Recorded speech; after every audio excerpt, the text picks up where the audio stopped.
Wait, so we can't be spoilery then? No, do it, please, please, please. Do it. Do Okay. it. I guess it's true because like it's been around for like what, damn near 3,000 years It's or a whatever. book. It's Yeah, a the Yeah. book. story isn't necessarily a So I read spoiler. it. I don't remember really anything because it's been so long, other than like this man who's going on this very long journey, epic poem written by Homer. Penelope's his wife. And then I was reading up on the characters and I was like, oh yeah, I remember that Oh character. yeah, I got to bring But that up because I don't remember any of the characters' names properly at all. well, there's so many characters, that's the thing too. Well, and they got them Greek ass names. Sinon Antinius or whatever. Yeah, I gotta Yeah. pull that up too. But Uh, were all of your theaters filled yes, Oh my God, university? yes. Yeah, I mine can was imagine. full, and for the first time, I think out here at all, at the end of the movie, people clapped. They clapped for mine Really too. interesting. Yeah, I have I a s- lot of questions and I'm excited to hear your reviews because I've heard nothing but good things about this film, which I'm excited about. yeah, I saw a statistic that said they polled, obviously not at every theater, but they polled people at several theaters, and 51% of the people, like they asked, who are you going to see in this movie? And 51% of people, more than any other specific person, 51% of people said they were Elliot there Page. no, because it was a Christopher Nolan film. Yeah, Really Not because of any of the actors, but yeah, because it was Christopher Nolan. I believe it. interesting. He's the Yeah. shit. He, He's so he's consistent. he is prime right now. He is Spielberg. He is, Ridley Yeah, Scott. He's the guy whose name is on the front and people go to see the movie. Um, interesting. and yeah, he was yeah, And he was big even before Oppenheimer, but I think Oppenheimer Oh really wait, like, you know what I, yeah. go I ahead. think the Dark. I mean, for me, it was like the Dark Knight, then Inception. I mean, Inception, I think was kind of the one that really kind of like, oh my God, and then of course Interstellar came out. I mean, but Well, it goes all the way back to like Memento. I mean, but I it think the goes Dark even Knight, further than that, I guess. But the Memento's the first one that I yeah. saw, Well, same for and me. Same for me. yeah, I was telling my kid I went to the movies. Or I went to Blockbuster a million years ago, right? That tells you how long ago this was. And Yeah. me and my buddy were looking for a movie to watch, and there wasn't anything. And then in this corner was Memento, and I don't even think we'd heard of it. I don't know what made us grab it, and we just grabbed it. And when it was done, we were like, "Holy shit, that was incredible!" Because it is a movie that you watch and you're trying to figure out what the hell is going on. You get to the end, and there's this plot twist at the end that basically makes you want to go and rewatch the whole movie again. And I'm gonna watch it again because I saw that shit when I was still in California. If that should tell you something, And yeah, because that was before Chicago. and it was um it was two timelines interweaving. It was like classic. It's like, well, what's become classic Nolan before Nolan was classic Nolan. So you had a timeline that was moving forward, but you actually had one that was moving backwards. So at the end of the movie, they actually meet in the middle, and one is in black and white, I think, and that's the past, and then the present is in color. And I mean, it was just from a It was so long ago. filmmaking standpoint. For me, it just had me thinking about the power of like having no short-term memory must suck, and like that was like, and that's the other thing Yeah. that guy, that actor was supposed to blow up and he never really did. I think he actually tried to be Batman before, what's his name? Bale, Well, Christian Beat Bale. him out. yeah. Well, yeah, and I think I mean he never blew up, but he also has not been without work. He's the Oh villain in yeah, yeah, Iron Man no, for 3. sure. He's actually in the Dog Stars that I was talking about earlier. Are you talking about Um Guy Pearce? yeah. God, you're good, Lauren. Like, yes, I was about to Google him because it was LA Confidential that put He's him he's on in that. front of me right now, to be fair. I was like, that's the guy from The Brutalist, isn't it? And that's where I got my Mm, little like network. My brain goes to like networking, like, where do I know this person? La la la. And then yeah. Guy But Pearce. cool. Guy Yeah. Pearce. I yeah. didn't know who he was until like what is it, last year or the year before when The Brutalist came out? I didn't know who he was because I think The Wow. Memento is really before my time, like in like really It's seriously seeing the 2000. yeah. Yeah. Yeah. I that movie I can't recommend enough because I think um the two main actors that you'll see is Carrie Ann Moss and Guy Pearce. Like those are the two people that you'll recognize. There's probably some other people in there, but those two Right. are the main people. And if you watch that, it is like it's like a Joey master Pants. class in storytelling. Oh, yeah, sorry, Joey Pantaloni's in that. Or Pantaleone is in that, and yeah, he's great. Like it is a trip. Just the way the story is done is an absolute trip. And I think if you can rent it, or if you find it streaming would be even better, because I really feel like when you watch it once, you're going to want to watch it again. Just because of the like I said, the twist at the end. Um, but and don't read anything about it if you can avoid it if you're going to watch it, because I think it is a good enough mystery. Like the whole story of it is, especially in the as time is kind of moving backward in the present.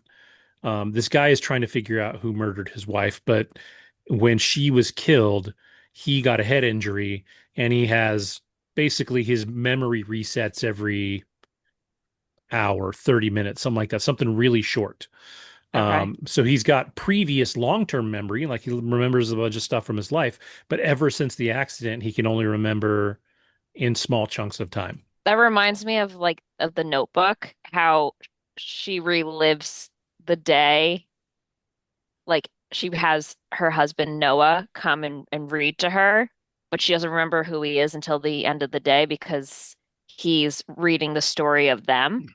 But Yeah, she forgets at the end of each day. yeah. It's 51st Dates with Drew Drew Barrymore. Barrymore. Yeah, Yeah. same idea.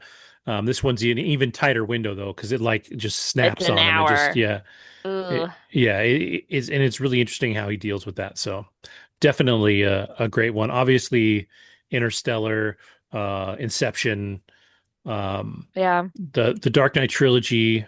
Um, Christopher Nolan is he's done some amazing stuff, and this The Odyssey is no slouch here. Do you want to get started? You want to just go, Let's go. I want to hear Andrew? all about it, guys. So yeah, The Odyssey is a very short B movie that released today.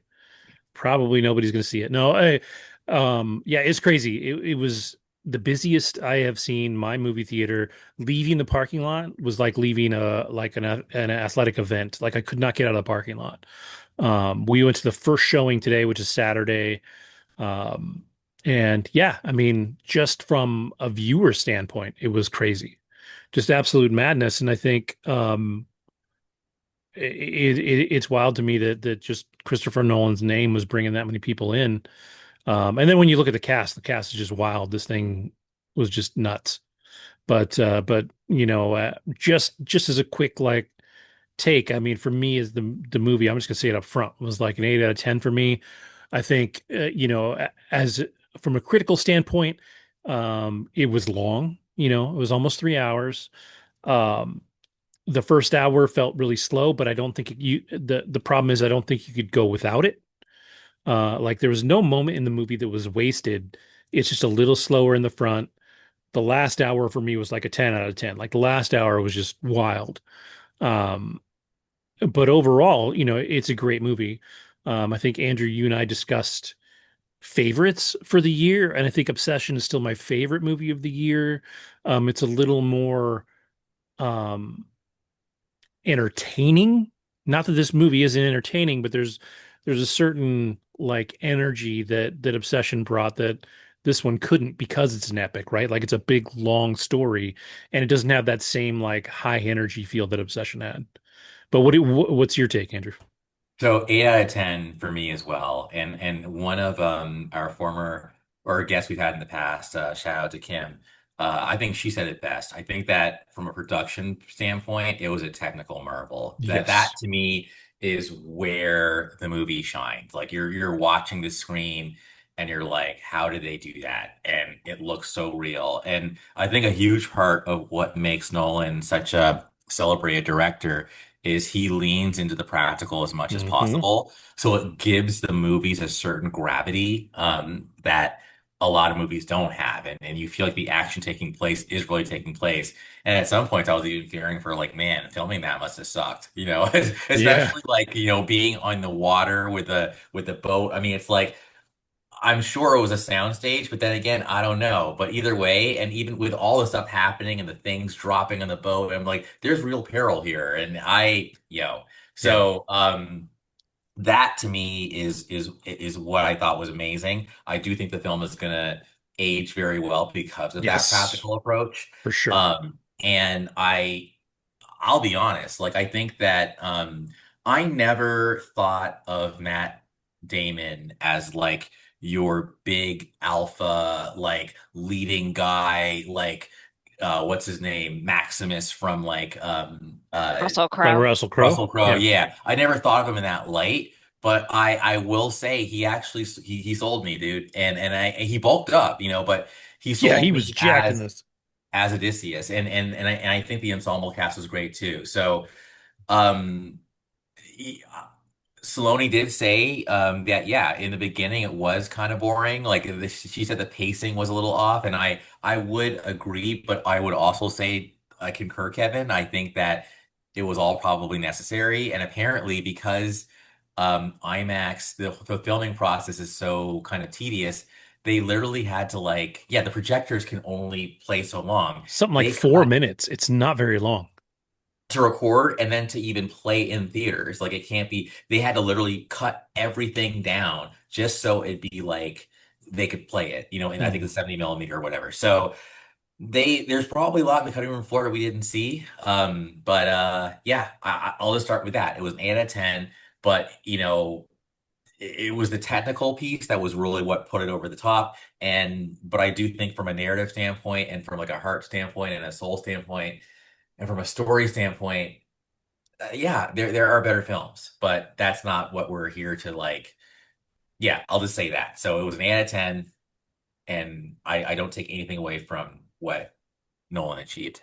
Yeah, I think well, one thing that's like really impressive is that they filmed in real locations. Like the whole cave thing was shot in a place in Greece that is rumored to be the birthplace of Zeus. They filmed in these real places. So I think they actually filmed in Ithaca. Like they did, they spent the time and the money to film this thing right. And it shows. Like every location that they're in is gorgeous. It is what was funny to me, and I don't think I've ever thought about it as much in a movie before, and I don't know why it was in my head so much. But did you ever see The Fablemans? Did you ever watch that one, the I Spielberg? did.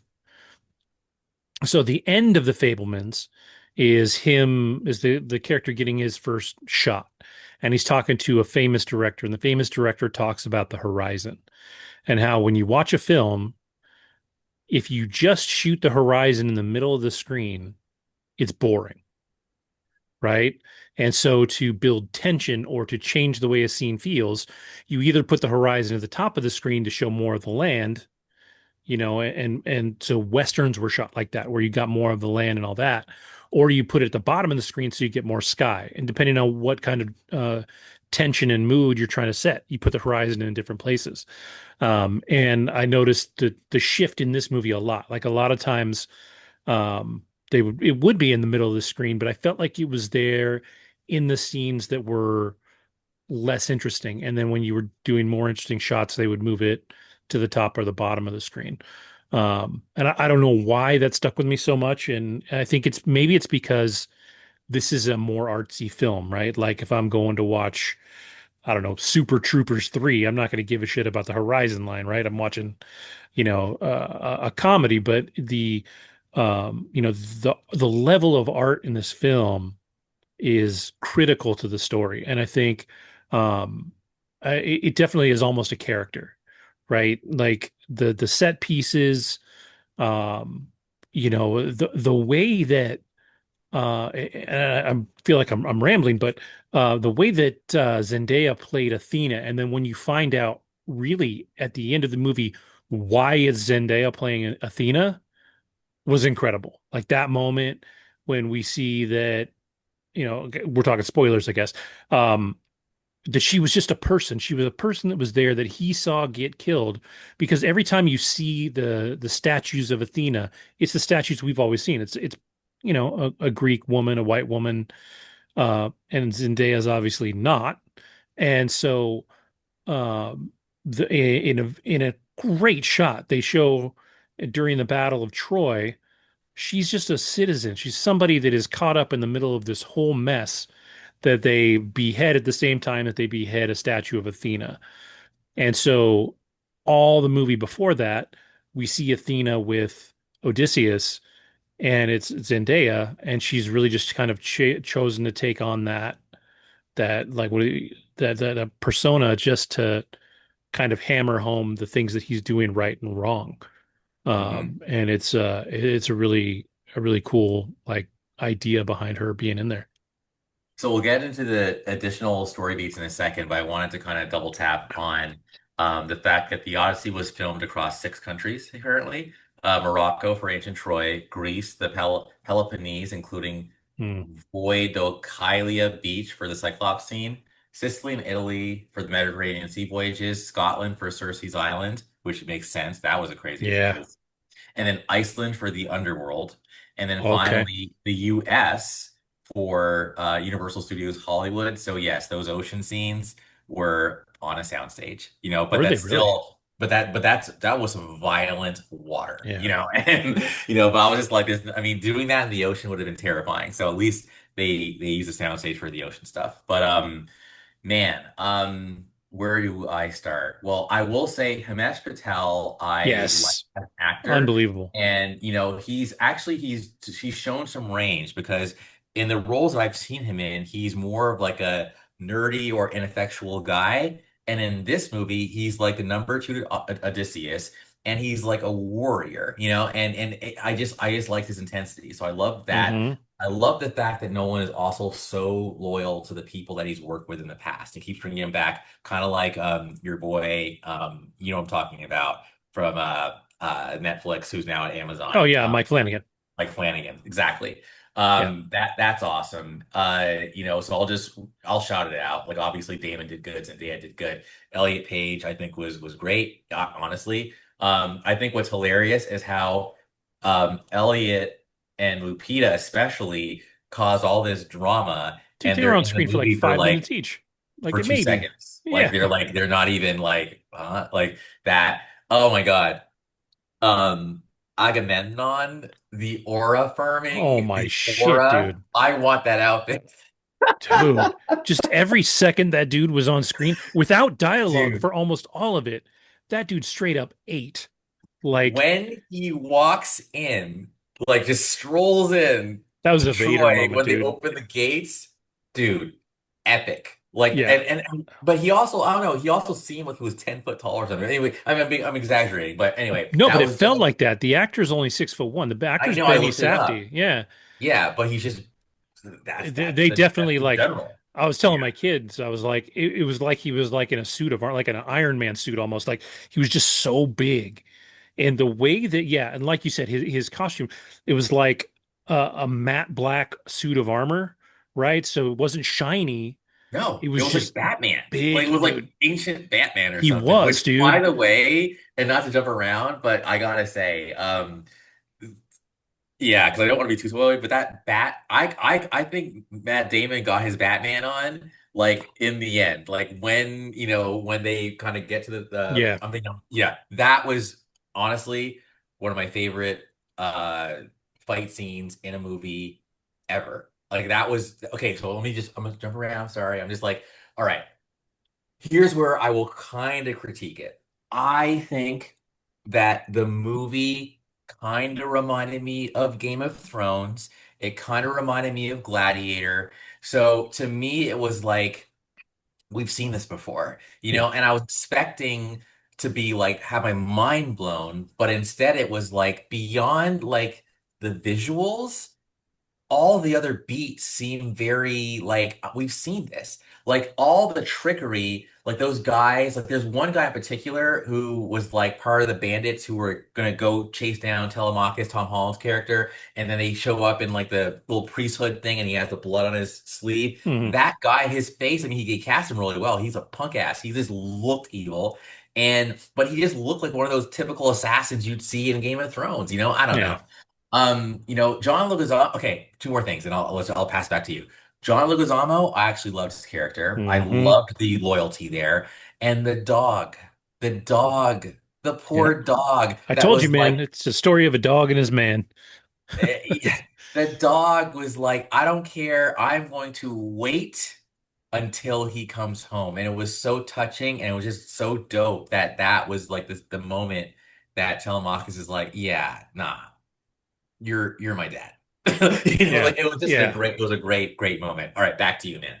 Yeah, I think in a lot of ways the supporting cast is where this movie shines. Not to knock Matt Damon. I actually thought Matt Damon actually did an incredible job. I think come Oscar time, we'll see Matt Damon's name, we'll see Anne Hathaway's name, we'll see John Yes. Leguizamo's name. Yes. I think John Leguizamo was quietly the heart of the film.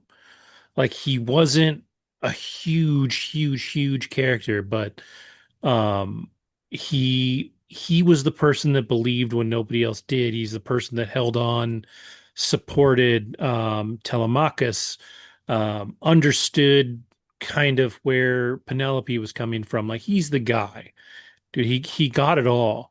Um, but he wasn't tough. He wasn't strong. He wasn't gonna fight any battles. He's blind, but he's also super smart. And I think, that was an awesome part for him. And to be fair, like when I really think of John Leguizamo, I can't think of a lot of bad performances he's had. He's actually a pretty talented actor, that just kind of gets overlooked and forgotten about. And here, like this is sort of like his like say my name moment. Like he was really good in this. I think another character that I was happy to see, even though he wasn't necessarily pivotal, was Mentor, played by Ryan Hurst from Sons of Anarchy.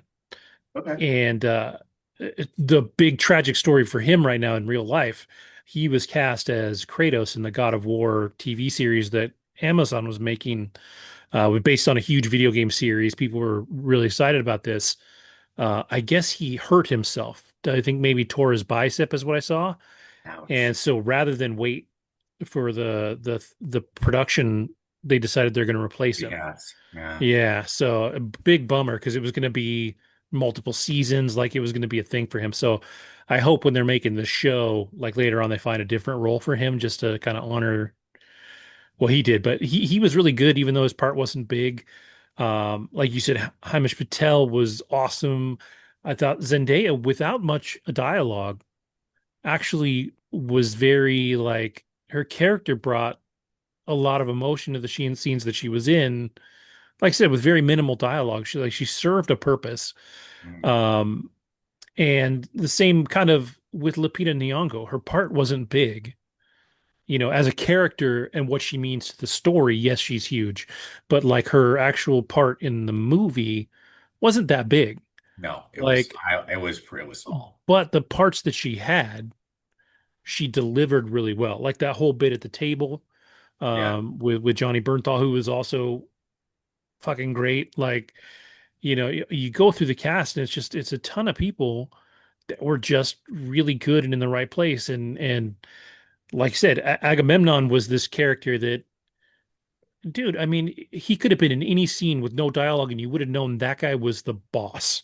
He was the Like boss, he, the he Faust. just had that thing and it was wild. And then like I've seen people get kind of pissy about Travis Scott being the bard, and I You know, actually dug his bit. I dug his bit too. I think Travis Scott was just fine, Yeah. and I think that he's a rapper, he's a bird. Like it totally makes sense. Yeah. It didn't feel out of place at all to me. But now let's talk about bad.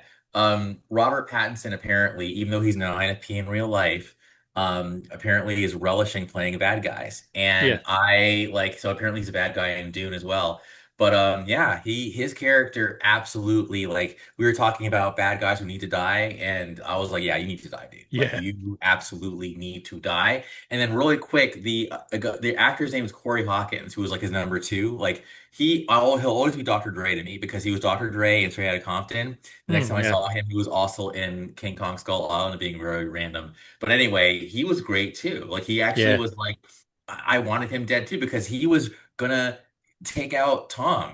Now, Tom, I gotta say, man, like it was weird seeing Tom Holland be a little he's kind of a little bitch. Like For a little bit the of it. movie, Yeah. dude. And Yeah. it's like it sucks because your dad is like basically Superman and I'm sorry. I don't think Tom is like that. Telemachus is never going to be Odysseus. Like never. Even his mom was like, "Yo, really? Like, Well, you so think he's the here's the thing king?" about that too is Tom Holland may have been the wrong person to cast for this. Not that he did a bad job, but the character's supposed to be like 17. He's not even 18 yet. Yeah. And so Tom Holland, when you look at him, especially now that we've seen him in so many things, you see a guy that's 25, 26, 27, somewhere in that range, he can play, but he's playing a 17-year-old. And I think that if it had been played by somebody that was actually 17, some of that whiny kidness and like I just want to be my dad, I just want to take over would have played better. But because he's an adult, he comes across like a little less impressive. I just feel bad for him as an actor. Like, I don't know if I would have been cool with that. I think Like, I mean, I'm just saying, I dude. think he did a great job with the part. No, I he think the did a character great is, job. yeah. Yeah, yeah, for sure. But I'm just like you had to lean into that, dude. Like, ugh, But he's not and then afraid of that. He did a movie where that I don't think a lot of people saw. probably by Um design. No, fine. no, he was gay or dealing with some shit. I don't know if I can find it. Um I can't remember what it was called, and I don't want to waste time looking for it, but it was super heavy. Like it was super, super heavy. But yeah, I mean he's not afraid to play characters that are different, and I think that's good for him because he could very easily just be Peter Parker any Peter other way. Parker, and he has been, and he's going to make a butt ton of money off of that.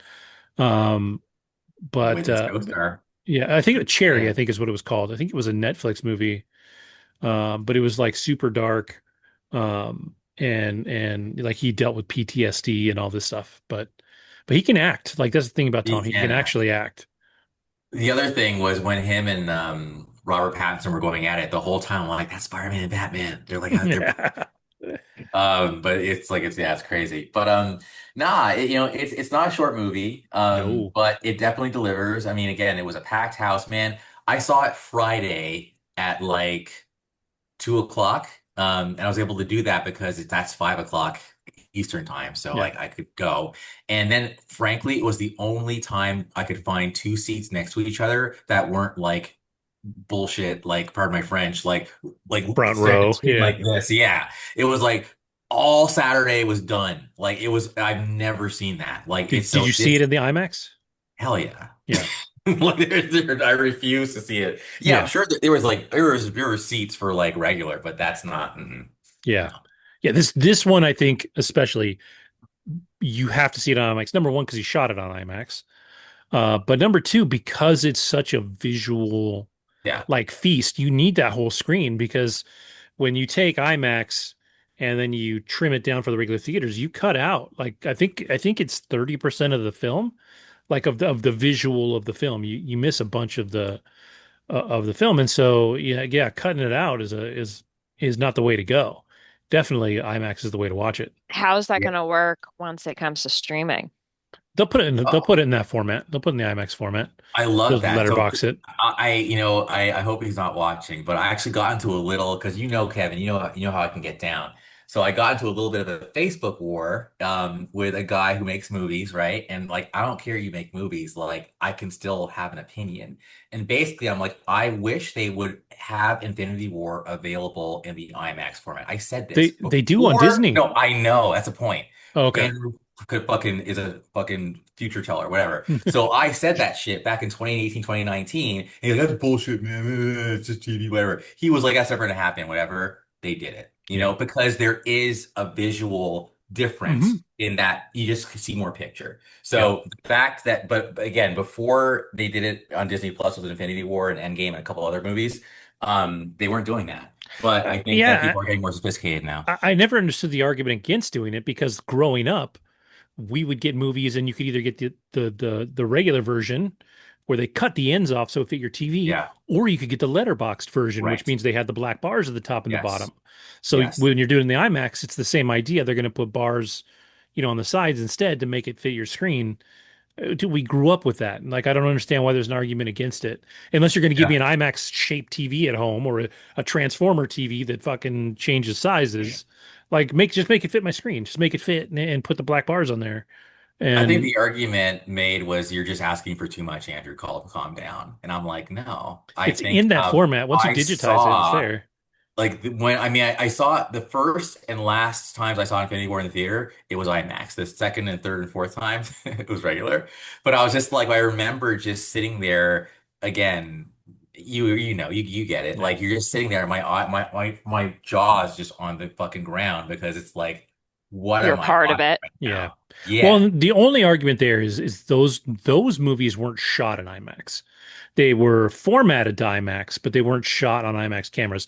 This movie Yeah. was shot in IMAX, and that makes a difference. I mean, that means 100%. This is the way the movie was intended to be And seen. to be seen. So if you see it in any other format, you are losing the visual story that Christopher Nolan's trying to tell.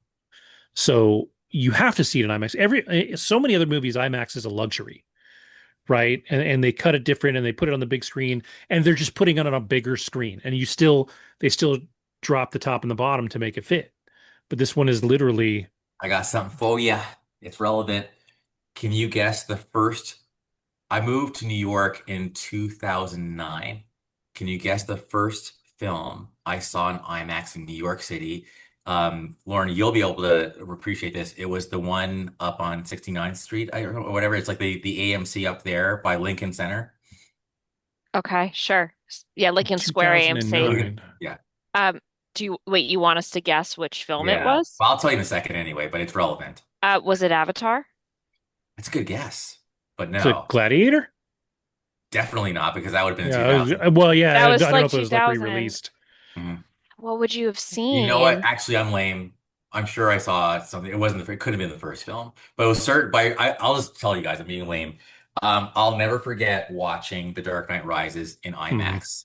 It was Okay. 2012, and it was just amazing. I'm just thinking about that first scene where, like, again, this is a Nolan film, and like where they're in it's a car chase. They're in a garage, and all of a sudden, like the lights start going out, and then you see the bat thing kind of like the motorcycle go, and it's like, oh, and like Batman has been gone for what, 8 years, and this is his first time getting chills, making an appearance, and it's just kind of like a boom, boom, boom, boom, boom. Like it's just like the sounds. That's the other thing. The sounds are loud. The music is loud. It's a it's sensory overload. For It's sure. ecstatic sensory overload, man. And that's what Nolan does. Well, let me ask you, what was the sound quality in the theater you were in? Brilliant. Okay, it was But shit in dialogue could mine. get, oh, So everything in the beginning sounded super tinny, oh, and the dialogue just in the beginning where there was no like sound battling each other. There was dialogue that we couldn't understand because the sound was not tuned. And terrible. so that was frustrating. But like, I'm like, I don't blame the movie for that. That's not a Yeah. fault of the movie. That's a fault of the theater. And so like I was fine with that. I mean, I wasn't fine with it. I'd rather hear them, but I was okay with it. But some scenes were loud as shit. I was Did you like, catch the Jesus. technique when they were in the siren section? Yes, That was awesome. that was Loved it. great. Loved it. Loved it. So yeah, we're leaving some things for you. So you know what, Lauren, you're fine. We haven't really told the story at all, and we haven't talked about Anne. Who's gonna talk about Anne? Yeah, she because I think both her and Charlize Theron delivered in the parts that they had. Great. I think I've seen people kind of be a little iffy on Anne Hathaway. Dude, she's going to be up for Best Supporting Actress. Yeah. Like I like it's she's going to be. There's no question about it. I think she did really good. I think she showed a lot of emotion in this. Yes. Like her scenes were powerful, especially later in the film when she's talking about missing Odysseus and the scene when Tom tells her, just get married, just do this thing, and she's like, she loses her shit. And the very end, she's like, I just want Odysseus, and she fucking throws shit and walks out the door and like storms off in a huff. But it was super impactful. Like she was great. Yeah. And I also loved her as Catwoman in Yeah, Dark well, Knight Rises. she's a woman that I think I know she took a hit because there was some suggestions that maybe she had Botox or something in the last couple of years or whatever. But to me, she looked like a woman in her 40s that is also very pretty. Like, she is gifted physically, but she looks good. And that was the first. I'm sorry, Nolan. I'm a stan. But like, in The Dark Knight Rises was the first time she ever worked with Nolan too. So that's why I keep Hmm. bringing it up, man. It's relevant. It's relevant. Then Interstellar, and then Odyssey. Well, Yeah, no, she looks her. She actually looks her age. This is the first time I actually felt like she looks like, she's not a spring chicken anymore. She doesn't look old, but she doesn't look like. I remember Celine was also like, dude, like really, like she's Tom Holland's mom, and I didn't get a chance to say anything, but I was the just gonna say numbers are back there, then. What's that? but the numbers are there. The age wise is not How off. how how old is she? She's our age, I She's like think. 43. No, she's like 43, 44. And Tom Holland's like 20, what, He's 25, he's 30. 30? Okay, so yeah, that's only 13. It's feasible. It's She would feasible. she She's would Yeah. born be in 82. She's almost but she'd have to be what, she's 13? 44, 45. Yeah, she'd have to be 15 when she had him, which I Except was just gonna except the say character back is 17. right. But again, it's like I don't know, Are- but But actors, yeah, it's, yeah. it's a thing. It's like male actors will have like their moms will be like maybe 10 years older than them, Yeah. because sexism, but whatever. Yeah, well, and Um, you can't cast old actresses. yeah, They look that's too that's old. basically Matt correct. Damon's like 55 or whatever. Right. But his wife's got to be, But I yeah, he's think I think this 56. was this was actually, but again, like he's had gray hair. He I looked mean, grizzled. yeah. Like I feel like Nolan, he's actually impressed me. He seems more with it, if you will, when it comes to just being socially aware than like I say probably most other directors. Yeah. I think he's very forward thinking, but he does it in a way that also I talk about forced versus organic. And when you hear about like, oh, the casting, like before seeing the movie, it might seem forced, but when you actually watch the film, it was done very seamlessly, very organically. You Yeah. don't look at Synod and go, "Oh, that's a trans person." Like, no, it's just Yeah, that's the character has no agenda in that regard. It just yeah. happens to be a trans actor But playing the part, and it yeah, has and no that's impact on the story whatsoever. correct. And that's the way that's the way it ought to be done. And Yeah. and I think he did it. He pulled it off. Yeah. And what I love, how come I haven't said this yet? I've been saying it to everybody I can talk to. I love the fact that all those haters are just going to be drinking buckets of their own tears because they Yeah. wanted this film to fail so It- badly. And that it is not a didn't. problem. That is not a It problem. curb stomped your balls, dudes. Yeah. Yeah, this movie is going to have no problem at the box office. You did with say this from the yeah, beginning. yeah, I said this I was worried, and now I have nothing to worry about. no. So one thing that's interesting too, and I only read this today, and I hadn't heard about it. But Tenet was when Robert Pattinson first Yeah, worked with um Nolan. Nolan. When they were filming Tenet, Robert Pattinson gave him a book about Robert Oppenheimer. If he had Uh, not given Nolan that book, Nolan would not have made Oppenheimer. Amazing. He literally made Oppenheimer because of a book that Pattinson handed him, That's right? awesome. So, and then we get Oppenheimer. Oppenheimer is the reason he got greenlit to make The Odyssey. Yeah. So, like, and like, it's not even something that is like widely acknowledged. I don't even know if, like, I saw something and they're like, I don't even know if Pattinson knows that he had that impact. Like, he just, because everything you ever read about Robert Pattinson is that he is the nicest guy. Yeah. Like I have only seen like incredible things about him as a person, Oh, and he yeah. plays some great villains. And I like him too because like I saw something and it was a picture of all these like characters that he played that are wild, and he's like, this I've dude is seen that trying meme. so hard to make people To forget make that you he was in forget. Twilight. Yeah, Exactly. And because I think he has. why? And I think they nobody needs to forget that. That launched his career. Harry Potter and Twilight are the two things that put him on the map. Cedric. So Saloni Yep. even said, like, I didn't recognize him. Like, she's like, he doesn't like, that's the pretty boy from Twilight. I'm like, yeah. He's like, yeah, he does not, he looks different. And I just Isn't feel like because he's a good actor. yeah, isn't he the one that's in the it's not a documentary, but the movie about the To Catch a Predator guy? Isn't that also Robert Pattinson? Let me look. And Chris I think Hansen. yes, Hold on. and I think that it is because he puts on a voice for that. Like he's been in so many movies where he doesn't use his own accent that people don't even know what Robert Pattinson actually sounds like. Mm. That's amazing. Yeah, Robert Pattinson's the shit, dude. He's actually He, gonna be he's gonna be like he got next after Leo, maybe. Seriously. Like, he, I think though, but he doesn't take the lead a lot. That's his thing. Like oh, so right, uh, it's really more Chalamet is the next Leo oh then. God, I hope not. Um, but yeah, I think, dude, and this year, like we're seeing the rise of these. I mean, Pattinson's not a young actor anymore, but we're seeing the rise of a lot of these young actors. Like Zendaya and Tom Holland are in, I think, three movies each this year. Yeah. You And know, not small ones either. yeah, I Well, mean, she had one small one, but yeah. yeah, And two big ones. yeah. He's in Doom. Well, no, he's not in Doomsday. He's in Spider-Man. He's in uh, what did he just do too? Spider-Man, Oh, Odyssey. Odyssey, duh.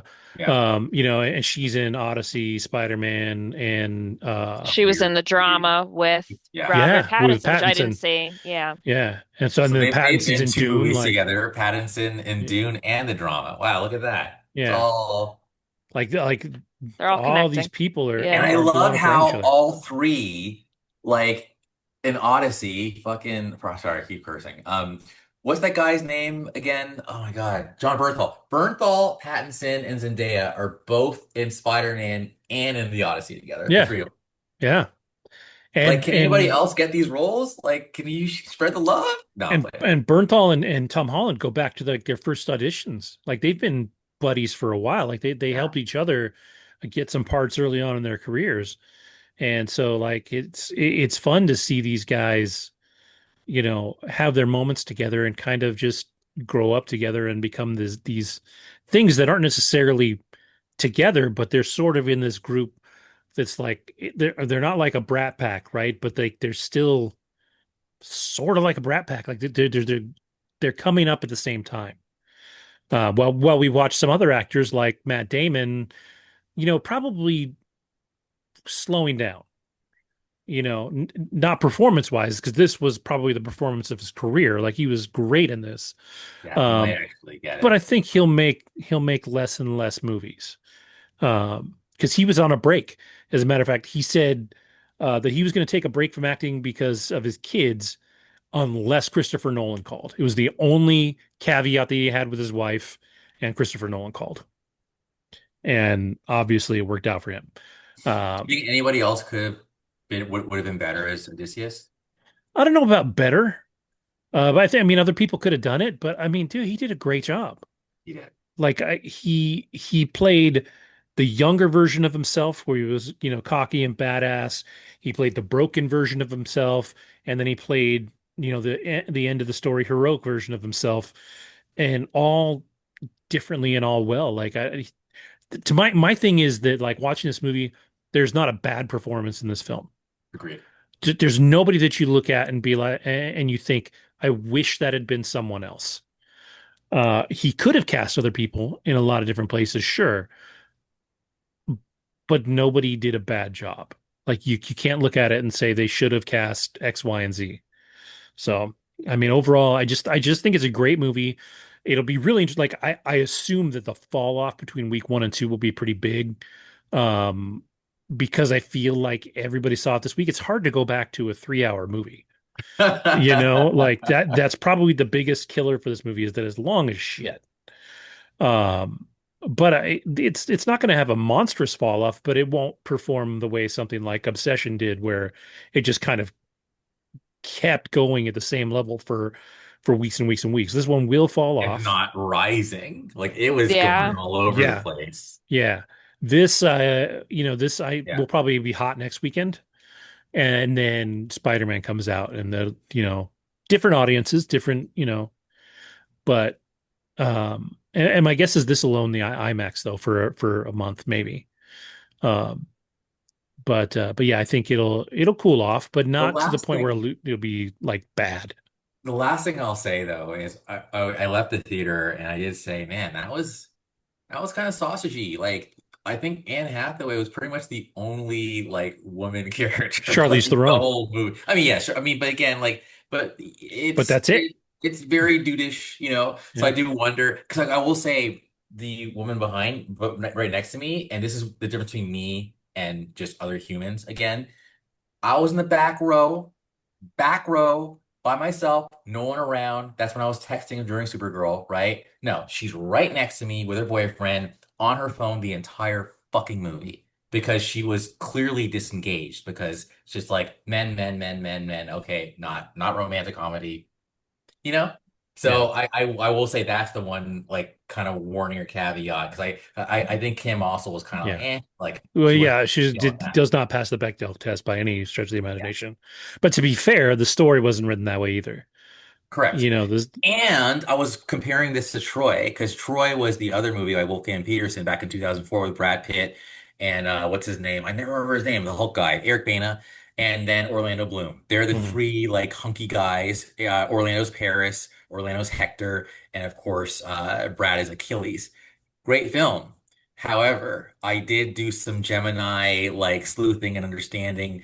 It's a And different yeah, story. that it's actually it took a lot of liberties. Like, Well, what's but his it's name? also it's the Iliad. This is the No, Odyssey. correct. Well, it's pieces both, Yeah, right? yeah, So Agamemnon is killed in Troy, right? And he's killed in battle or whatever, or he's no, he's killed by someone he's trying to basically take as a concubine. Whereas in the Odyssey, he's killed by, of course, the twin of Helen, which is really in the Odyssey. Point is, Nolan's is closer to the actual poems than yeah.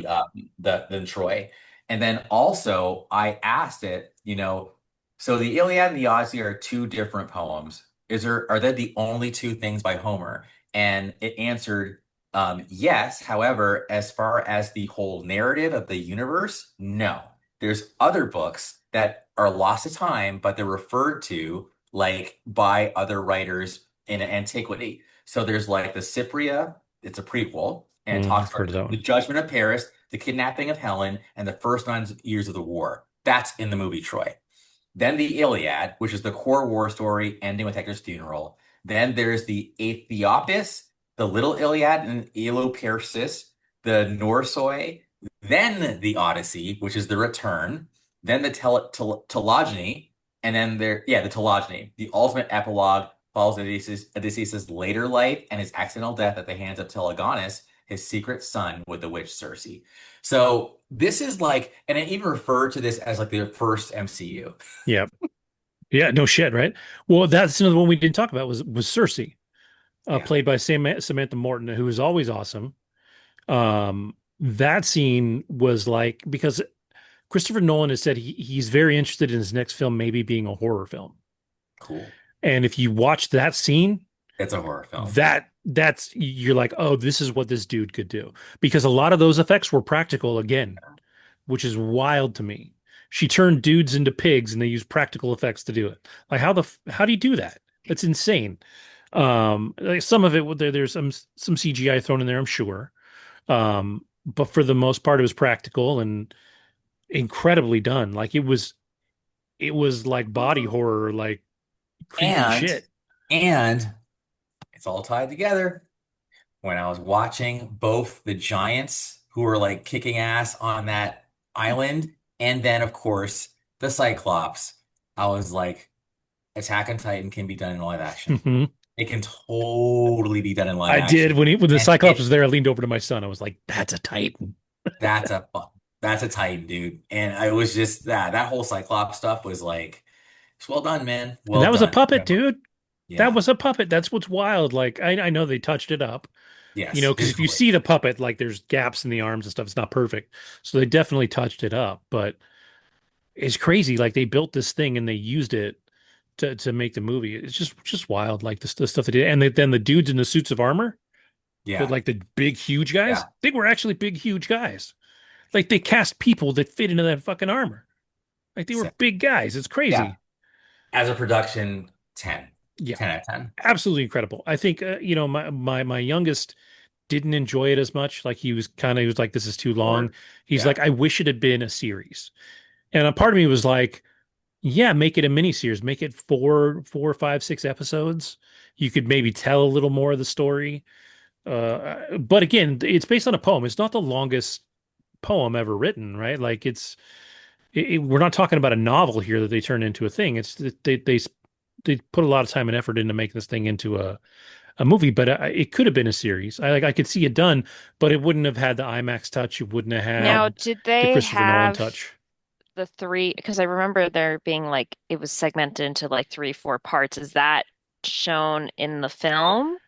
Or No. no, it's all one continuous. Yeah, they Yeah. definitely don't say like Act One, Act Two, Act Three, Act Sure. Four kind of thing, Sure. It doesn't but even feel that. But we but but but you do get time like chunks. Like some of this takes place now, some of it's in the past, it some of it does is skip back and forth. Yes, yeah, that's true. And yeah, that's effective actually. yeah, And what I'll also just say really quickly is I'll just say it. What I also liked about this movie was it does actually have a point. And I think up until this movie, when I think of the Trojan horse and I think of the victory of the Greeks over the Trojans, it's like, yeah, they figured it out, they won. This movie is actually like nobody wins. yeah, War is bad. yeah. This And is the that to downside me of was war. refreshing. Yeah. It was like, that's awesome. That's what a modern audience needs to see, that nobody wins. And as a matter of fact, the and I guess it's part of the poem too, but the after effects of war, they linger and they haunt you, and the Hades scene was incredible.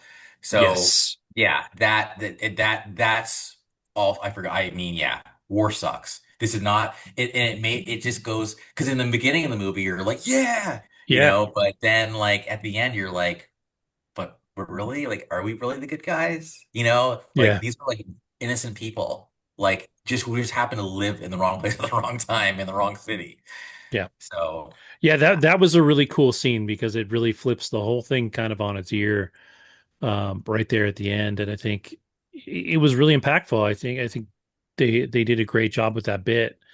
Um, and you can see like it hurt him. oh yeah, Like it broke Odysseus more than anything. I think anything else in the movie. I just think that moment broke him, and he wasn't the same going through his trials to get home after that. Um, but yeah, it was great.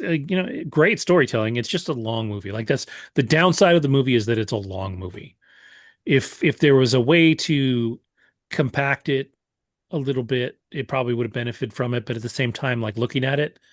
I just don't see where you would have done that. It needed to be slower needed in the everything. beginning to tell the story. So, you know, but overall, fantastic. Definitely, if you've got the time and the money to go see it on the IMAX, absolutely do it. It is worth every penny.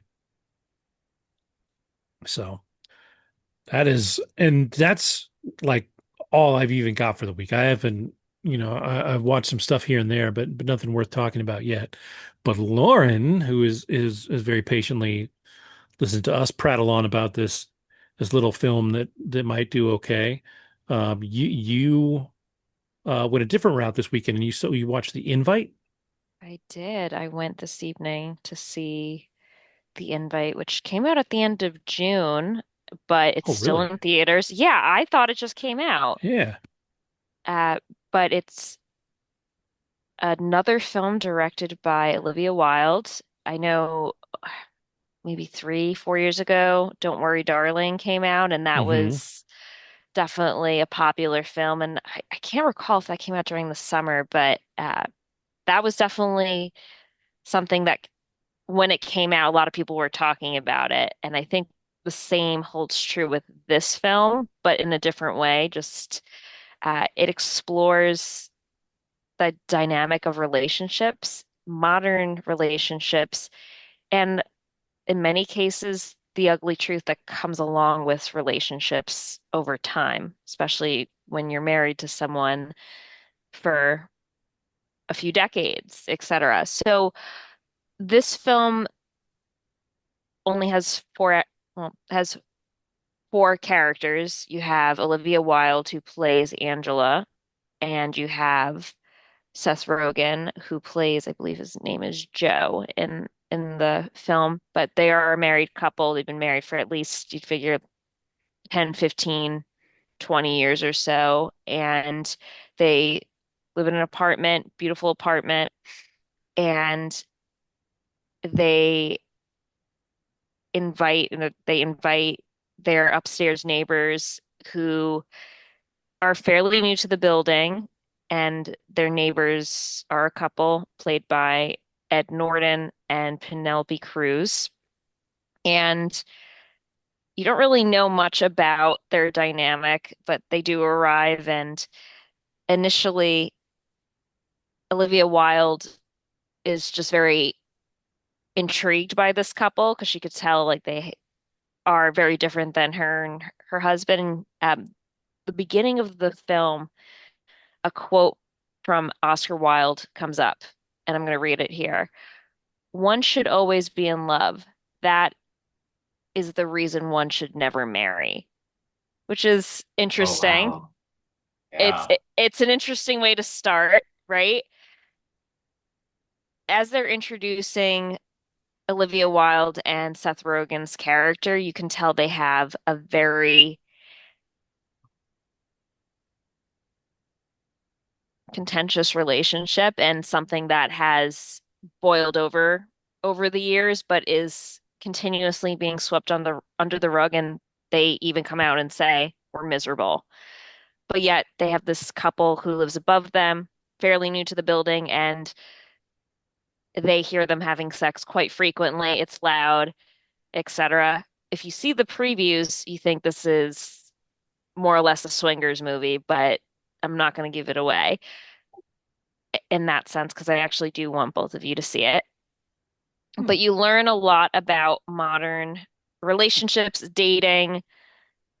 I shouldn't say dating, but modern relationships and just how they take many forms. And what you see isn't always what is actually the reality of relationships. You have this married couple that you would think they have a daughter who's figure anywhere from 12 to 14, 15 years old. So they've been married at least figure 15, 20 years plus. And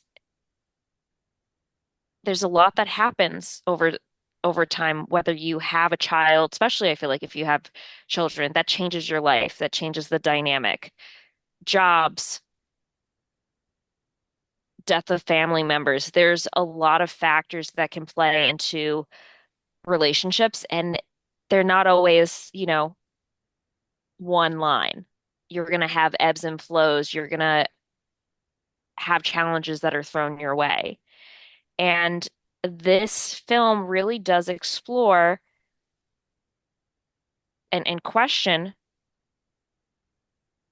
are you better off with the person that you've been with for so long, even if you're not right for each other? Or is it at a certain point in time where you should either end a relationship or try to create a new relationship with that same person? And this film does this in comical way, a very comical way, but in a way you don't realize it's going until the end. Because you meet these two upstairs neighbors who are irritating the heck out of Seth Rogen because they hear all of the sex going on, and you learn more about that during the film. But with this one evening interaction with this other couple, they're really shedding light on how bad things there are really going within their own relationship. And it explores the question of what next? Should we continue and start with the fresh new page and either decide to leave and call it quits? Because they even said, why are you still in this? I mean, and as many couples unfortunately do, it's because of the children. Or are you both willing to look each other in the eye and face it together and form a new relationship, start a new leaf, figure it out together, and learn how to love again. So I'm going to leave it there, but really great film. I'm highly recommend. I'd give it at least an 8 or 9 out of 10. Really enjoyed it. Does this whole movie take place in one night and just in their Yes. apartment? Yes. Like a play, basically. It could Um, easily be a play. Could easily be a And play. probably low budget other than paying your actors. yeah. Correct. But great writing. It just, Do you know who wrote it? Rashida Jones. Rashida Jones and Will McCormack. Yeah. I just looked it up. really, Will okay. McCormack is oh no, he's not who I thought he was. You were Um thinking of Will and Grace, weren't you? Or maybe not, whatever. But no, Will yeah, I McCormack. think that may have been that's Eric McCormack and the character's Yeah. name was Will. That's why. Yeah. But yeah, Um no, I read up on both of them, but Rashida is like super, like Will's done some stuff, but Rashida is like, her stuff was just like, oh, she's Yeah. so polished. But that's cool. That's cool. And I definitely, yeah, that I'm actually genuinely intrigued. yeah, Because it's a good cast too. It's a Like good you only got four cast. people, but they're all really talented. They are, and it's interesting seeing like Ed Norton in this type of film too, because I feel like every time I see this guy, he's a trip. yeah, really, he is, but he's more of like a lead character, and in many cases, I feel like the things I've seen him in, he's a much more dominant character than he is in this film. We'll just leave it there. But it's very telling, I think, of a lot of relationships. And yeah, I think this quote that I just read to you, which they show at the very beginning, makes you think a lot about the modern day relationships and how we reflect on our partners in in many respects. Wait, how so? Like how we reflect on our partners. On like how we feel about our significant other, and do we actually act upon it, or do we just stay silent for a variety of different reasons, whether it be a child, whether it be monetary reasons, etc. Yeah. Yeah. Would you describe it, and I'm gonna ask you to spoil it. Would you describe it as optimistic, pessimistic, or just open-ended? It's open-ended. Okay. I think it's open-ended. Yeah, go see it. I see too. It's listed as a comedy drama. Yeah. But like one thing was like funniest movie of the year. So like It is where does very it fall? funny. Is It it? it Okay. is very funny, but it gets you thinking about, as funny as they make it, there's a story to tell here, and there's an intention of bringing Edward Norton and Penelope Cruz's characters, Lena and Hawk, these upstairs neighbors that are having a lot of sex that they're trying to impress. Well, it's more so Angela, Olivia Wilde's character. I see Tessa Thompson listed. Is she in there too, or no? I don't Might be a mistake. know. Yeah, No. like I don't know why I saw that as well when I was Yeah. looking. It's a mistake. All right. I'll ignore that. But yeah, it's a four-person Yeah. film. Easily could be made into, I feel like this would be excellent on stage. Yeah. But Yes. I like where they go with it, and the ending is not what you're expecting at all. It's yeah, it's I think unfortunately a lot of films, even up until maybe like 10, 15 years ago, they don't really explore the hard times, and they don't explore the ugly, the misery in ways that are realistic, knowing that, divorce is over 50%. I'm trying to remember the name of that movie with Adam Driver and Scarlett Dude, Johansson. I was literally talking to my friend about this. I was like, this is like some marriage I story think it's type of just sh yeah, Yes. Marriage Story. Yeah. I That's think the one I was that thinking was of. a good yes and no, but that wasn't funny. Yeah, I was gonna So say Oh that was no. pretty that pure was drama. not, Yeah. that was That was pure drama. pure reality. Yeah, pure reality, but I think more films like this need to be made because it's more realistic of what's going on behind closed doors. This So reminded me of a conversation I think all three of us had before, and I was coming off as Dr. Doom and Gloom, but I was just like, dude, like 90% of marriages fail. I'm being ridiculous now. And then you were like, no, it's not 90%. I'm like, yeah, it is. Like, anyways, but yeah, no, I'm glad. Me again, I remember saying something to that effect. Like, it's not good out there, you know? it's not. And I Yeah, think a lot of it too, and the more podcasts I listen to and things I read, let's just say divorce is about 50%.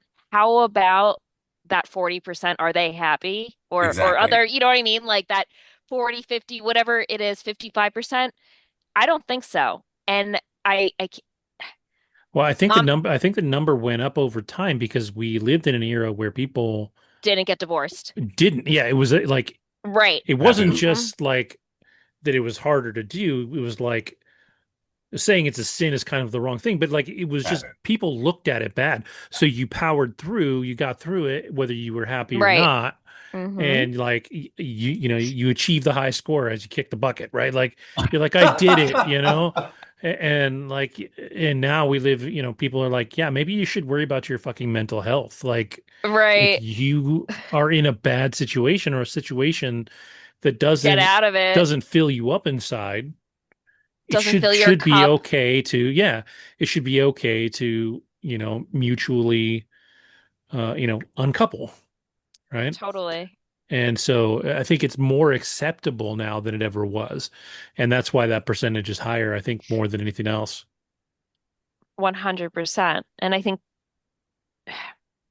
I read somewhere that like the boomer generation or like there's like what is it called? Gray divorce or something like that 50 and over era, sorry, is No, like honestly, more likely to get divorced now. Whereas I think they say what was it like by 2040 that like 45% of people are going to be like single or like women are going to be single and um single, unmarried, and like don't have children or something Yeah. to that effect.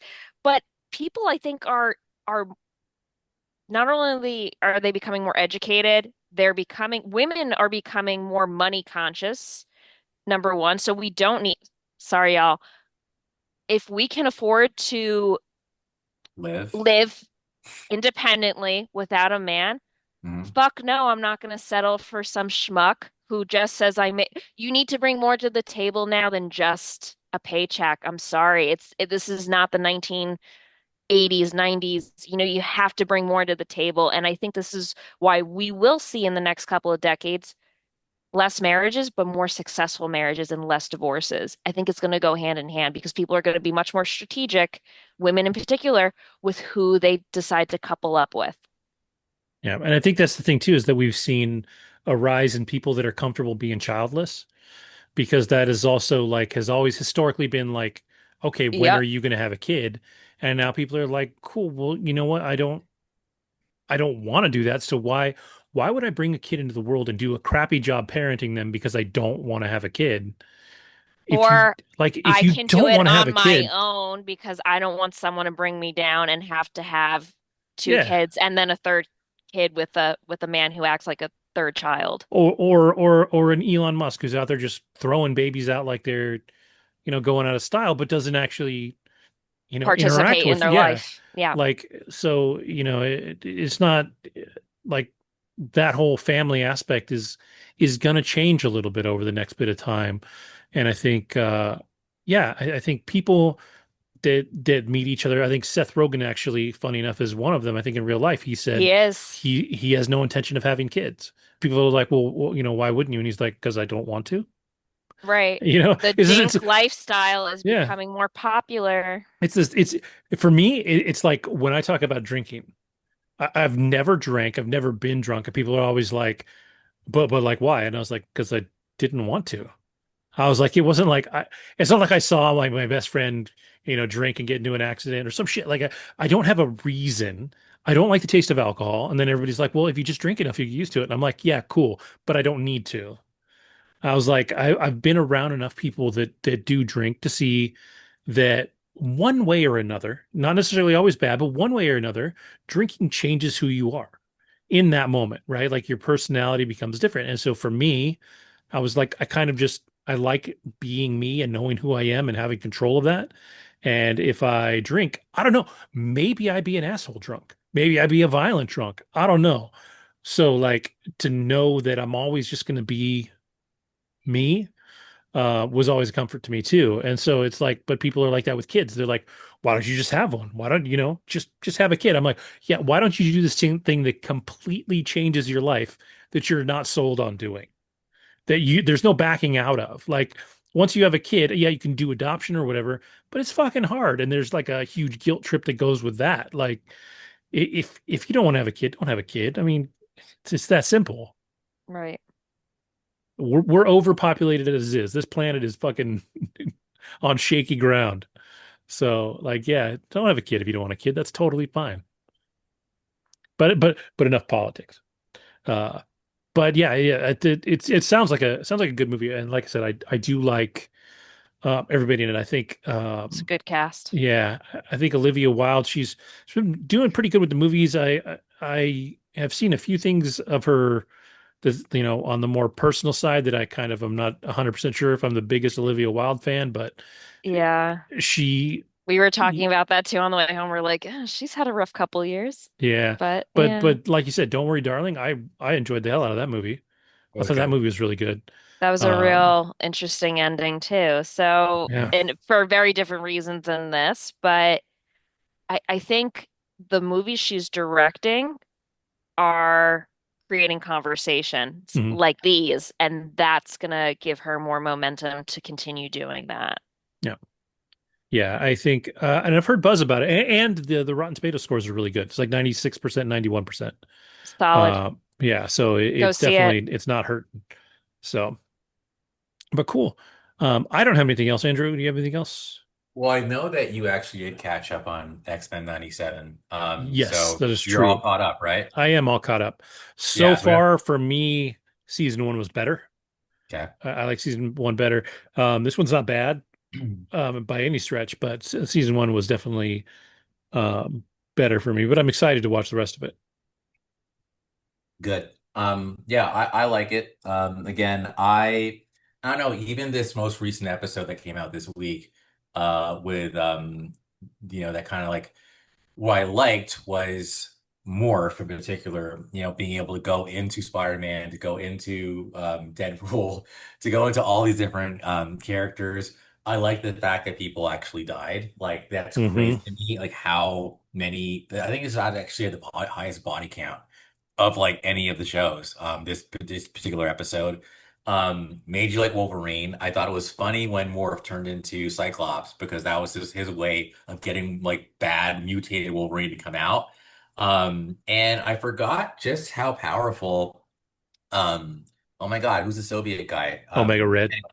Omega Red is. Like they were like scared of that dude. And as a matter of fact, I'm like in live action, I think we need Omega Red to show up because that to me is a villain that is like worthy and not a whack ass villain. So when and it's not a matter of if, when the MCU gets into the X-Men for live action, they need to lean into some of what they're doing with here. So I'm glad that you're watching it. I'm sad that you don't like it as much as I do, but it's okay. And yeah, this is just a short little interlude on X-Men 97, but I'm loving it. And maybe I'm easy to please right now, but yeah, every episode, I see myself watching them all again when I get the chance, even from season one. Yeah, I would definitely, if I was going to watch it, I would watch it from the beginning. Yes. It's not an undertaking. Like they are longer episodes. They are like a solid 30-minute, not like the old school like 20-minute Yeah. because the commercials. These are solid 30-minute episodes. So it's not they're not short. But yeah, if I was going to rewatch, I would watch from the beginning of season Yes. one to here. Um, but yeah, uh, That's all I got. absolutely well made. Very, very Yes. good. Lauren, did you have anything else? Oh, you're muted. I'm gonna add one of the two that I wrote down here because I want number two for you both to actually watch it because I think this is actually both of this is up your alley, number two. And I think this would be a really good conversation if we talk about it. I really do th I believe so, given the fact that you both liked the first work that he put out within the past 2, 3 years. So I'm Mm. going to skip that this evening. And I'm going to talk about a Broadway play I saw last weekend, which is, I think, one of the best plays I've ever seen on stage. And it's leaving Broadway soon in August, but I want to talk about it because I think it's worthy to talk about. And it also includes a really great performer, actress at this time, Tracy Ellis Ross. Oh, Yeah, nice. love her. So the play that I saw last weekend is called Every Brilliant Thing. It was initially written, I believe, 2004, 5, 6, British playwright Macmillan. And this actually can be viewed on HBO, I guess in 2016. They had this performed somewhere in the UK, and it definitely built up speed, social currency, and they brought it to the West End last year, where they had 4 different or 5 different people play the narrator. So this is a one-person show, and it's just the narrator. And this play in particular is so very unique because it involves audience participation. Now, they brought it in February or March of this year to Broadway, and they had the incredibly talented Daniel Radcliffe star Mm. as the narrator. And it was at, and it still is, at the Hudson Theater, where you have this round of people, the normal orchestra, mezzanine, and balcony, and then you have seats around the stage. And that's actually where I sat with my friend last weekend. Um, Daniel Radcliffe performed up until, I believe, like early May or early June. He performed for a bulk of it. He was actually nominated for Best Lead Actor, didn't win. For this, I think he won for another theater-related award show, not the Tonys. Mariska Hargitay then took over as the narrator for like a month, and then July 4th weekend, Tracy Ellis Ross took it. So you have your playbill for those of you who haven't gone to Broadway. You get a playbill, which is essentially your program. When you open your playbill this time around for this show, you have a little slip with a number on it. And I hope you both can see it. I'm going to read it Yep. aloud. It is 10,000, waking up late with someone you love. Now, everyone in the audience has their own little slip. When you walk into the theater, the Hudson Theater, you see these pieces of paper with a number and something written on them. This play sheds light on mental health and what this playwright Macmillan was trying to convey and tells in this beautiful story, which is about 90 minutes long, is how to cope with mental health and depression, especially when it's something that, in this case, the narrator deals with a mother figure or their mother who attempts suicide for the first time at the age of 7. And in order to cope with this sadness that they're feeling and wanting to really help give their mother some hope and light, they create a list of things worth living for. And the first one, as an example, is ice cream. That's number one on the list. And Daniel Radcliffe, Mariska Hargitay, Tracy Ellis Ross will start that list. And prior to the show starting, there are 3 major characters. One is like a guidance counselor librarian, one is the father of the narrator, and the last one is their love, the love of their life, who they end up marrying. And throughout the show, the narrator will allude to a number and they'll say a number, and there are mics above everyone in the audience. You yell out and read out your note. So the note that I got was 10,000. That was probably like 80, 90% of the audience had 10,000. So I didn't have a special number, which is fine. But these are a list of things that were created as one of the many beautiful reasons to live in this life and to live your life.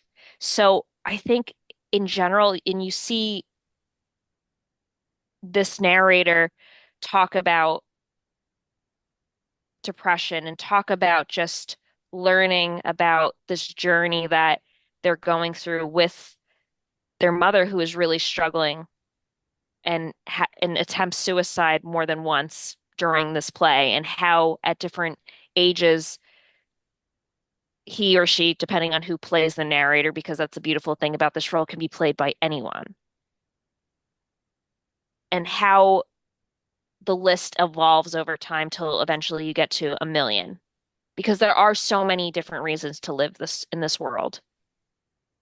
And I think it's also just like a reminder that we all have different reasons to keep on living, but we have to not let those bad days, define the good days and the great things, the brilliant things that are worth living for. So if you are in New York City and if you are looking for an uplifting show, something that's going to give you all those good feels, positive vibes, and be something that you'll remember for a very long time, please go see this show. It is fantastic. You can go up to the ticket window. It's playing, I believe, until August 9th. I saw for $45 and we sat on the stage. I definitely think this will be back on stage, and I'm sure you can find it touring somewhere around the US. The fact that it started on a larger stage in the West End and now is on Broadway, I think is reason enough why it will continue. And it's on HBO now too. You can watch it on HBO. From in 2016 they had this performed as well. So definitely look into it. I think it's another reminder of and really just important lesson on the beautiful things in life and give rise to mental health awareness. Very So, cool. Yeah. um, we talked about cyclopses and big action sets and X-Men. Relationships. No, I was gonna say X-Men, and then you talked about relationships and the meaning of life and the value of life, and Yeah. starting to feel a little shallow here, Kevin. Like Yeah. we Well, gotta up our substance game. I've got one more for you, Okay. actually, and it'll be brief because I'm not going to go into it too much. But this is basically me pitching a show to you, Andrew, and Lauren. You may have watched it, um, but on Apple TV Plus, the show Shrinking is Heard of out. it It's up with for a lot of awards Harrison this season. Ford. Yes, Yeah. created by the same team, Mr. Brett Goldstein and Bill Lawrence, who created Ted Lasso. Uh, Brett Goldstein shows up in season two as a character that is completely different not. than Roy Yes. Kent. Um, it is a very, it's hard for me to recommend a comedy to you because I think if they're too silly, you won't get in. It is a light dramedy, so it definitely it has its bits of drama, but it's more comedy than drama. But Harrison Ford, incredible in it. Mm. He's a therapist with Parkinson's. He works with Jason Segel's character, who is another therapist, who's having a hard time because his wife was killed in a car accident. And so he had to basically take over raising his daughter by himself, but did not do a good job. He chose to drink and lose himself in pills for a year, rather than to be a good father. And so his daughter gets kind of raised by community, by the people that are around them. And so a lot of that is the show is him healing through that. And then the other therapist that works in their office is a woman named Jessica Williams, who I have not seen before. Um, she's a black actress and she is fucking hilarious. She is so great. Like I love her so much on the show. But this is a show where the more you watch it, I think you fall in love with the characters. You really get into it. And this third season is the one that I think was getting a lot of buzz because Michael J. Fox actually comes back to appear on it as obviously an actor with that actually has Parkinson's. Um, and yeah, it's really good. It's not quite um like where Ted Lasso is generally like 100% positive. Like you have moments here and there that aren't. This one definitely has more struggle in it, I think, because of the some of the subject matter, but it is not dark by any stretch of the imagination. Well done. Damon Wayans Jr. makes an appearance. It starts to become a regular character in the second season. Um, a lot of people show up that you've seen before. Krista Miller, she's been around in comedy for a long time. Like I said, Brett Goldstein becomes a regular character in season two. Um, Same with Damon Wayans Jr. Uh, but all in all, it's a really good show. It's not rated as high as Ted Lasso, but on IMDb as a series, it's an 8.2. I don't think it has any single episode that is maybe as great as any of the best episodes of Ted Lasso, but I don't think this one leaves you wanting either. So it's this one. I don't know if it'll get you quite the way that Ted Lasso did, but at the same time, it's still pretty good. I think you and Saloni could watch it and enjoy it. Um, and it's definitely heartfelt in parts, and Harrison Ford is fantastic as a grumpy old man. Like he really is. Because he really is. Yeah, I feel like that's who he is as a human. yeah, Um, so thank you for that, and I'll definitely not. You actually have yet to steer me wrong, so that you have that going for you. You're the Christopher Nolan of show recommendations for him. I'll put it that way. But I'm happy to say that Saloni and I are on season two, episode 14 of Lost. We are making good nice. progress, and yeah, she's all the way in now. And it's so fun to like as you know to just be there to know what happens to notice stuff for Yes, example yeah, when the lead curly haired like other guy like goes Alex bring her over here and I so as right when he says Alex bring her over I'm like ah shit that's Rousseau's kid but I can't but of course she's watching it for the first time so she didn't pick up on that but me now having watched it yeah, already that's the first time you hear Alex like that there's so many little yeah, anyway I'm getting yeah. chills man Well, I'm glad she's in because she was a little yeah skeptical at first, wasn't she? oh no she's loving it Good. and she's also just loves the intelligence of it and she was even pointing stuff out that I didn't even see like anyways I'm sorry I didn't want to hijack the show about Lost but anyway I'll tell you that later but yeah it's gonna be awesome and I can't wait because I mean season two is still like we're still getting started dude like Yeah. season three is when shit gets real so anyway Yep. Yep. Yep. Yep. Yep. Yep. So, oh yeah, I'm excited to hear about that. So, but I think we're all good. We're all talked out. We made a good episode out of this. So, with that, I will say thank you to everybody for watching. Thank you for listening. Have a great week, and we'll see you next time.